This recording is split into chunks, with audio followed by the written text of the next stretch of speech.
मुंबई के नजदीक बसई शहर में एक बोगाई बीच है। 26 जुलाई 2021 को सब यहाँ पर खूब एंजॉय कर रहे थे, लेकिन तभी समुद्र की लहरों के साथ बहता हुआ काले रंग का सूटकेस समुद्र के किनारे आता है। और जैसे ही वह सूटकेस किनारे पर आता है तो कुछ लोगों की नजर उस सूटकेस पर पड़ती है।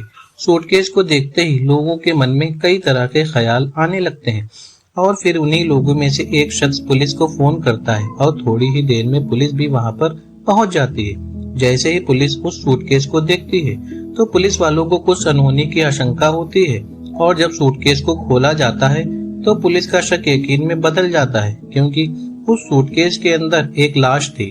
और लाश की अजीब बात यह थी कि उसका सिर नहीं था, यानी यह सिर कटी हुई लाश थी, लेकिन उस लाश के जिस्म पर पूरे कपड़े थे। दोस्तों, इस सच्ची कहानी में जब आप कत्ल करने की वजह जानेंगे तो आप भी शॉक्ड रह जाएंगे। इसलिए आपसे निवेदन है कि आप इस कहानी को पूरा सुने ताकि आपको भी लोगों की गंदी और भयानक सोच के बारे में पता चल सके।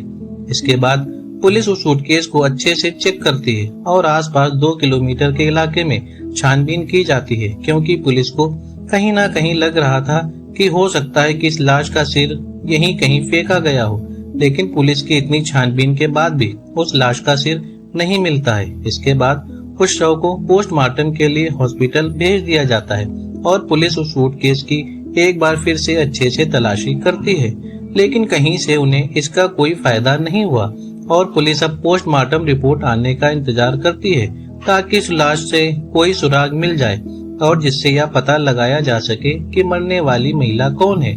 लाश देखकर या तो पता चल गया था कि यह किसी महिला की लाश है और कुछ दिन बाद पोस्टमार्टम रिपोर्ट भी आ जाती है, लेकिन पोस्टमार्टम रिपोर्ट से भी कुछ खास पता नहीं चला सिवाय इसके कि उस महिला के हाथों में मेहंदी लगी हुई थी। और इस मेहंदी को देखकर पुलिस ने यह अनुमान लगाया कि यह किसी मुस्लिम महिला की लाश है, क्योंकि जिस तरीके से हाथों पर मेहंदी लगी हुई थी और जिस तरह से उसने कपड़े पहने हुए थे उससे पुलिस यही अंदाजा लगाती है।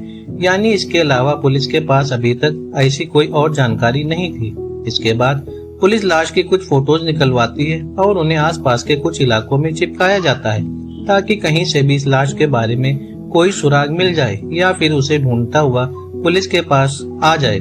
साथ ही बसे पुलिस द्वारा मुंबई के सभी पुलिस स्टेशन में भी सूचना दे दी जाती है कि अगर किसी महिला की कोई मिसिंग रिपोर्ट हो तो उन्हें इसकी जानकारी दी जाए। लेकिन इतना कुछ करने के बाद भी पुलिस को इस लाश के बारे में कहीं से कुछ भी पता नहीं चला और कहीं ना कहीं पुलिस भी परेशान थी कि आखिर इस ब्लाइंड मर्डर की गुत्थी को कैसे सुलझाया जाए। इसी तरह छानबीन करते करते पुलिस को काफी समय बीत जाता है।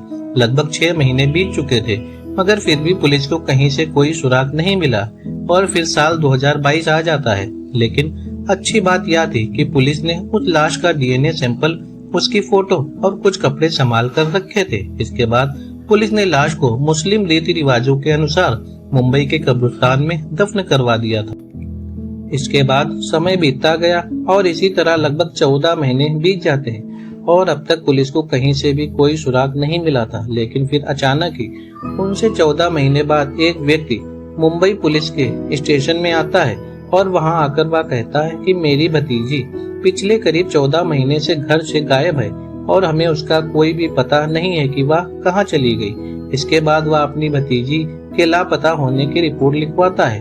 वह अपनी भतीजी का नाम सानिया शेख बताता है और वह कहता है कि मैं सानिया का चाचा हूँ और मैं कर्नाटक के पहलगांव से आया हूँ। पुलिस उनसे पूछती है कि आपकी भतीजी को लापता हुए इतने दिन हो गए हैं और आप इतने दिन बाद अपनी भतीजी की मिसिंग रिपोर्ट लिखवाने आए हैं, यानी इतने दिन तक आप कहाँ थे और क्या कर रहे थे और आपकी भतीजी यहाँ मुंबई में क्या कर रही थी। चाचा पुलिस को बताता है कि सानिया के माँ बाप नहीं है और मैंने उसे पाल पोस कर बड़ा किया है। सानिया के चाचा ठीक ठाक परिवार से थे।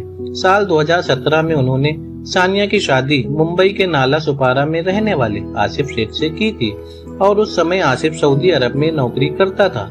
उन्होंने बताया कि सानिया और आसिफ की अरेंज मैरिज हुई थी, लेकिन उन दोनों की सहमत से हुई थी और वह दोनों भी शादी में बहुत खुश थे।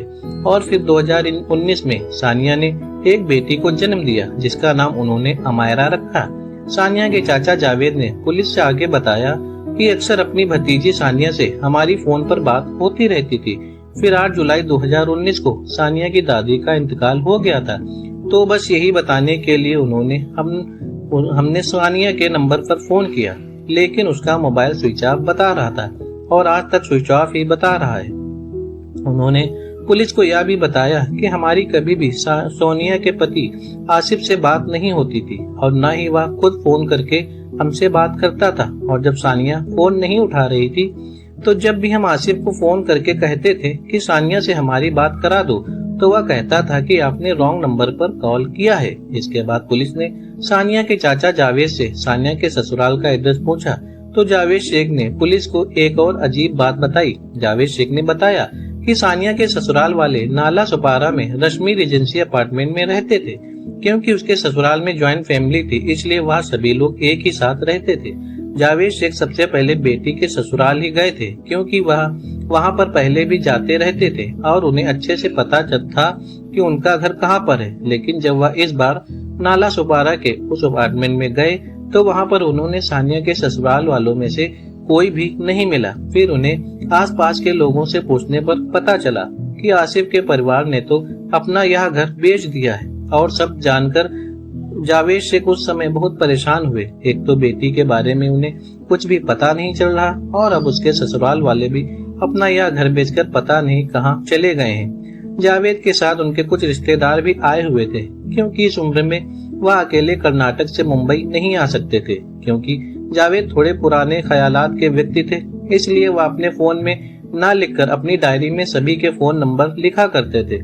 और जब उन्होंने अपनी डायरी की फोन बुक में देखना शुरू किया तो उसमें उन्हें सानिया की सास का मोबाइल नंबर मिला। उन्होंने तुरंत उस नंबर पर फोन किया तो फोन उठा लिया गया। फिर चाचा जावेद ने उनसे बात की और बातों बातों में सानिया की सास ने बताया कि उन्होंने अपना घर बेच दिया है और अब वह कहीं और शिफ्ट हो गए हैं। उन्होंने बताया कि मुंब्रा थाने डिस्ट्रिक्ट में एक छोटा सा गांव है और वह वहीं पर रहते हैं। सानिया की सास ने एक लैंडमार्क भी बताया कि घर के पास एक बड़ा सा मैरिज हॉल है। सानिया के ससुराल का पता चलते ही जावेद शेख तुरंत अपने जानने वालों के साथ मुंब्रा पहुंचते हैं और फिर उस मैरिज हॉल के आसपास पता करके वह लोग सानिया के ससुराल पहुंच जाते हैं। वहां पर उनका बहुत अच्छे से स्वागत किया गया और घर पर सानिया की सास, ससुर, उसका देवर यासीर और पति आसिफ और बेटी अमायरा यानी घर के सभी लोग मौजूद थे। लेकिन सानिया कहीं भी दिखाई नहीं दे रही थी। जावेद शेख ने पूछा कि सानिया कहाँ पर है, उसको बुलाओ। इस पर आसिफ ने उन्हें एक अजीब कहानी सुनाई। उसने बताया कि जुलाई 2021 में एक दिन वह सुबह को जब उठे तो उनको एक लेटर में लिखा मिला कि मुझे किसी और से प्यार हो गया है, मुझे अब तुम्हारे साथ नहीं रहना है, मैं उसके साथ रहने के लिए जा रही हूँ। यानी सानिया अपना घर छोड़ के किसी और के साथ भाग गई है। और यह सब पढ़कर आसिफ का पूरा परिवार दुखी हो गया था कि सानिया का किसी के साथ एक्स्ट्रा मैरिटल अफेयर था और वह उसी के साथ भाग गई है। उसने अपने पति और बेटी का भी ख्याल नहीं किया। आसिफ ने बताया कि वह लेटर उसने संभाल कर रख लिया था। फिर उसने वह लेटर सानिया के चाचा जावेद को भी दिखाया। सानिया के ससुराल वालों की सारी बातें सुनने के बाद सानिया के चाचा और दूसरे रिश्तेदार मुंबई में जहां पर ठहरे हुए थे वह चले गए। अब चाचा जावेद को सानिया की इस हरकत से बहुत दुख पहुंचा था, लेकिन उन्हें इस बात पर विश्वास नहीं हो रहा था और उनका दिल भी नहीं मान रहा था, क्योंकि सानिया को तो उन्होंने बचपन से पाल पोस कर बड़ा किया था। वह अच्छी तरह से समझते थे कि सानिया ऐसा नहीं कर सकती और अगर वह कहीं जाती भी है तो वह उनसे रिश्ता कभी नहीं तोड़ेगी। और इन्हीं चीजों को लेकर जावेद शेख 2-3 दिनों तक तो बहुत परेशान हो गए और फिर 29 अगस्त 2022 को मुंब्रा पुलिस स्टेशन पहुंचे और यहाँ की पुलिस ने उनसे कहा कि आपकी बेटी नाला सुपारा के थाना क्षेत्र के अंतर्गत से गायब हुई थी, इसलिए आपको वहीं जाना चाहिए। क्योंकि अगर वह भी कंप्लेंट लिखते हैं तो फिर भी उसे हमें नाला सुपारा के थाने में ही ट्रांसफर करना पड़ेगा।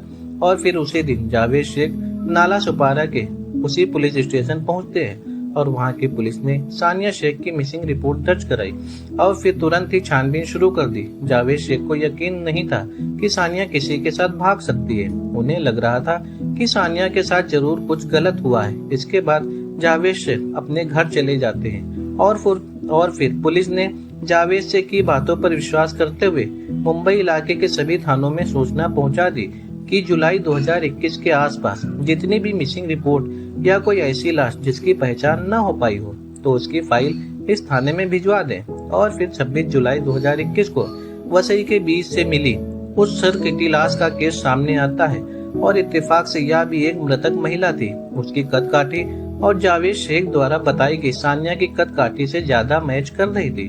और अगले ही दिन पुलिस ने सानिया के चाचा जावेद को थाने में बुलाया और उनको शव की तस्वीरें और वह मेहंदी के डिजाइन और भी कई चीजों की फोटो दिखाई। जावेद शेख ने उस शव के कपड़ों को देखकर तुरंत कहा कि यह उनकी बेटी सानिया की जैसी ही लग रही है, क्योंकि वह भी ऐसे ही कपड़े पहनती थी। और सानिया जब कभी कभार अपनी बेटी अमायरा को दिखाने के लिए उन्हें वीडियो कॉल करती थी, तो उस समय भी जावेद शेख ने सानिया को ऐसे ही कपड़े पहने हुए देखा था। इसके बाद सानिया के ससुराल वालों को भी पुलिस स्टेशन बुलाया गया और उन्हें भी फोटो दिखाई गई, लेकिन वह लोग उस शव को पहचानने से इनकार कर देते हैं और वह लोग अपनी बात पर अड़े रहे कि सानिया तो किसी के साथ भाग गई है। और उनका इस बात पर विश्वास करने की वजह थी वह लेटर जो आसिफ से ले लिया गया था और उसे एक्सपर्ट के पास जांच के लिए भी भेज दिया गया। हालांकि सानिया के ससुराल वाले अब थोड़े घबराए हुए दिख रहे थे। उन्हें इस शव की फोटो दिखाने और पहचान कराने के बाद घर भेज दिया गया। इसके बाद चाचा जावेद शेख से थोड़ी और पूछताछ की जाती है कि आपको सानिया के ससुराल वालों पर क्यों शक है और अगर है तो क्यों। सानिया के चाचा जावेद ने कहा कि शादी के शुरू में तो दहेज को लेकर घर में थोड़ी लड़ाई हुई थी और फिर समय के साथ साथ सब कुछ ठीक हो गया था, लेकिन जब अमायरा पैदा हुई तो उस बच्ची को लेकर सानिया और उसके ससुराल वालों में कुछ मन मुटाव चल रहा था। लेकिन सानिया ने कभी भी खुलकर इस बारे में ज्यादा कुछ नहीं बताया। अब पुलिस चाचा द्वारा उस शव को सानिया का बताए जाने पर यकीन नहीं कर सकती थी, क्योंकि उसको कोर्ट में भी साबित करना पड़ता और उसके पुख्ता सबूत होने चाहिए थे। फिर पुलिस ने डीएनए जांच के लिए सानिया के पति आसिफ और उसकी 3.5 साल की बेटी अमायरा के ब्लड सैंपल ले लिए और उस लाश के सैंपल तो पहले से ही लैब में सुरक्षित रखे हुए थे। इसके बाद उन तीनों के सैंपल को मैच करके देखा जाता है। पहले आसिफ शेख का डीएनए उसकी बेटी से मैच किया जाता है तो वह मैच हो जाता है और फिर सिर कटी लाश का डीएनए अमायरा के डीएनए से मैच कराया जाता है तो अमायरा के डीएनए भी लाश से मैच हो जाता है। और अब इससे यह साफ हो गया था कि वह लाश अमायरा की मां यानी सानिया शेख की ही है। इसके बाद पुलिस ने 15 सितंबर 2022 को आसिफ को गिरफ्तार कर लिया। अब पुलिस उससे पूछताछ करती है। पहले तो आसिफ पुलिस को भटकाने की कोशिश करता है, लेकिन जब पुलिस अपने पूछने का अंदाज बदलती है तो आखिरकार वह टूट जाता है और स्वीकार कर लेता है कि उसी ने अपनी पत्नी सानिया शेख की हत्या की है। और वह लेटर भी आसिफ ने ही लिखा था, क्योंकि वह हैंडराइटिंग भी आसिफ की ही थी। हालांकि कुछ रिपोर्ट्स के अनुसार आसिफ ने बताया था कि उसने यह कत्ल इसलिए किया था क्योंकि उसको शक था कि उसकी पत्नी सानिया का किसी के साथ अफेयर चल रहा है। रिपोर्ट में यह भी था कि आसिफ का भी किसी दूसरी लड़की अफेयर था और यह बात सानिया को पता चल गई थी और सानिया को रास्ते से हटाने के बाद ही वह दोनों शादी कर सकते थे। उसने यह भी बताया कि इस हत्या में उसके परिवार वालों का कोई हाथ नहीं है और यह सब उसका ही प्लान था। और जांच में यह भी पाया गया कि आसिफ की पहले भी एक शादी हो चुकी थी, लेकिन आसिफ ने उस लड़की से तलाक ले लिया था क्योंकि उस पहली पत्नी का किसी और के साथ अफेयर था। अब सवाल यह था कि जब आसिफ ने उस लड़की को किसी और के साथ अफेयर होने पर उसे तलाक दे दिया था तो सानिया को तलाक क्यों नहीं दे सकता था।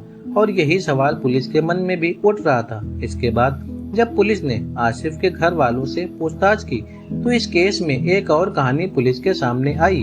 पूछताछ के दौरान आसिफ के पिता हनीफ और भाई यासीन दोनों ही पुलिस की सख्ती के सामने टूट जाते हैं और उन्होंने भी यह स्वीकार कर लिया कि सानिया की हत्या करने में उन दोनों का भी हाथ है। लेकिन इधर आसिफ का कहना था कि इस हत्या में सिर्फ उसी का हाथ है, तो फिर उसके पिता और भाई ने कैसे यह जुर्म स्वीकार कर लिया। दरअसल हुआ कुछ यूँ था कि जब 2021 में आसिफ का पूरा परिवार नाला सुपारा के घर में रहा करता था। 21 जुलाई को बकरीद का त्योहार था। सुबह को सानिया उठती है और नहा धोकर तैयार होती है। फिर वह खाना बनाने के लिए किचन में चली गई।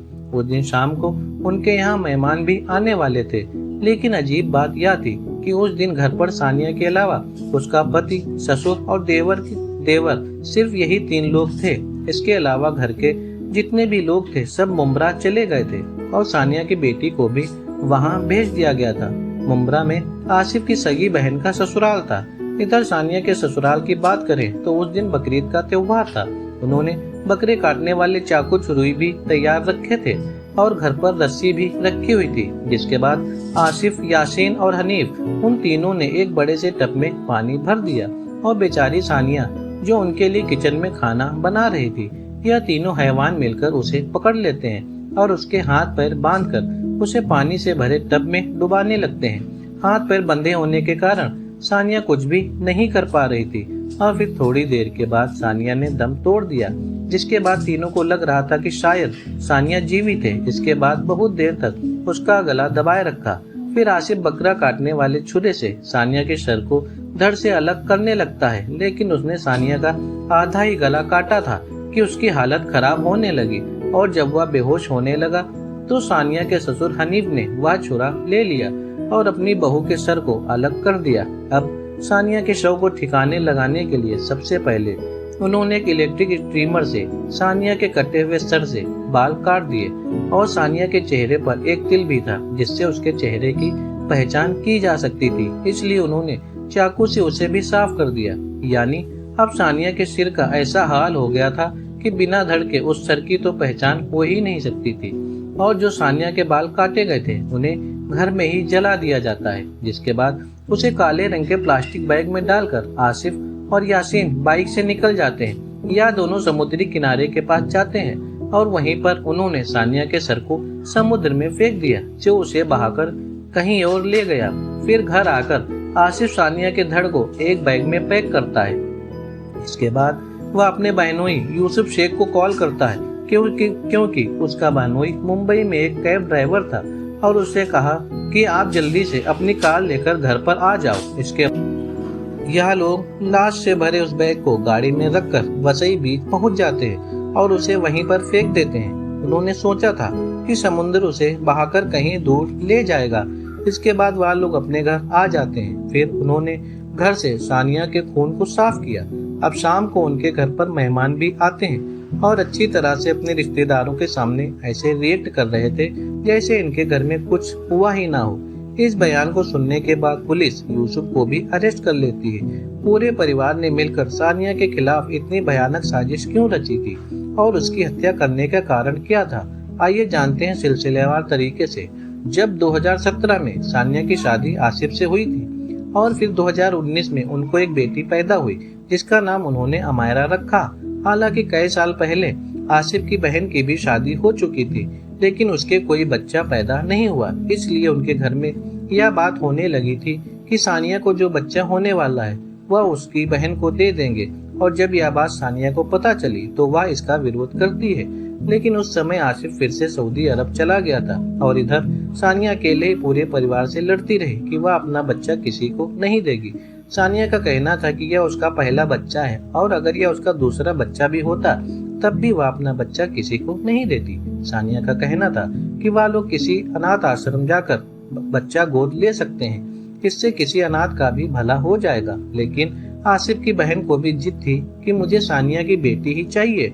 बस इसी बात को लेकर सानिया के ससुर ने उसे बहुत मारा पीटा, जिसकी सानिया ने पुलिस स्टेशन जाकर कंप्लेंट दर्ज कराने की कोशिश भी की थी, लेकिन पड़ोसियों के कहने पर वह ऐसा नहीं करती है। और फिर 2020 में कोरोना महामारी के चलते लॉकडाउन लग गया, जिसकी वजह से आसिफ सऊदी अरब में फंस जाता है और 2021 के शुरुआती दिनों में किसी तरह से आसिफ भारत आता है।